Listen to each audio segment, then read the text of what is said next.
మిమ్మల్ని రోడ్డుకిడుస్తా కసితీరా చంపుతా అంటూ విజయశాంతి గారి భర్తకైతే బెదిరింపులు అయితే వస్తున్నాయన్నమాట. సో విజయశాంతి గారి భర్త శ్రీనివాస్ గారు ఆయనకైతే అంతకుముందు సోషల్ మీడియాలో ఒక పని చేస్తానంటూ చంద్రకిరణ్ రెడ్డి అనే వ్యక్తి అయితే వాళ్ళ ఇంటికి వచ్చారనమాట. అతను పనితీరు చూసి మీకు పని ఇస్తామని చెప్పి కూడా వాళ్ళు చూశారు. సో కొన్ని రోజుల తర్వాత అనుకున్న ఫలితాలు రాకపోవడంతో తనతో ఏ ఒప్పందం కుదుర్చుకోకుండానే వాళ్ళైతే పంపించేశారనమాట. సో తర్వాత కొద్ది రోజుల తర్వాత ఆ చంద్రకిరణ్ రెడ్డి అనే వ్యక్తి మాత్రం అందరితో పెద్ద పెద్ద అఫీషియల్స్తో వెళ్ళి నేను విజయశాంతి గారి దగ్గర పనిచేశాను, సోషల్ మీడియాలో పనిచేశాను అంటూ చెప్పి వాళ్ళ దగ్గర కూడా పనులు కుదుర్చుకున్నాడు అనమాట. సో అతను అట్లా డబ్బులు సంపాదించుకుంటూ మరి కొద్ది రోజులకి సడన్గా ఈ ఎవరైతే శ్రీనివాస్ ప్రసాద్ గారు ఉన్నారో ఆయనకైతే అతను మెసేజ్ చేశాడనమాట. సో నాకు డబ్బులు ఇవ్వండి, నాకు మీరు ఇవ్వాల్సింది ఇవ్వాలి అని చెప్పి.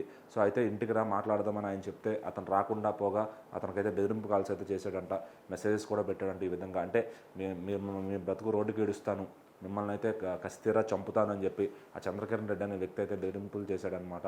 సో మరి ఆ విషయాన్ని బంజారాహిల్స్ పోలీస్ స్టేషన్లో అయితే విజయశాంతి భర్త కంప్లైంట్ చేశారు. సో మరి అతని పైన ఏదైతే యాక్షన్ తీసుకోవాలో తీసుకుంటామని అయితే వాళ్ళు చెప్పారనమాట. సో మరి ఇంకా చూసుకుంటే మరి విజయశాంతి గారు అటు పొలిటికల్గా జస్ట్ ఏదైతే చేస్తున్నారో అంతా కూడా ఆవిడకి బాగానే ఉంది, కానీ ఏదో ఎమ్మెల్యే అవ్వాలి, ఎంపీ అవ్వాలనే ఎక్స్పెక్టేషన్స్ అయితే ఆవిడ గట్టిగా ఉన్నాయన్నమాట. సో మరి కాంగ్రెస్ పార్టీలో మరి ఆవిడ ఎప్పటికీ భవిష్యత్తు ఉంటుంది, మరి ఆవిడ భర్తకేమో ఇట్లా బెదిరింపులు వస్తున్నాయి. సో ఇట్లా చూసుకుంటే కనుక ఆవిడని ఎవరో పర్సనల్గా టార్గెట్ చేశారు అనే విధంగా అయితే కనపడుతుంది అనమాట. సో మరి విజయశాంతి గారు అంటే మామూలు లేడీ కాదు, బయట చాలా టఫ్గా ఉంటారు.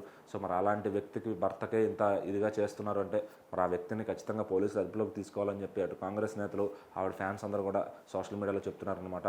సో మరి చంద్రకిరణ్ రెడ్డిని పోలీసులు ఎలా యాక్షన్ తీసుకుంటారు అనేది చూద్దాం.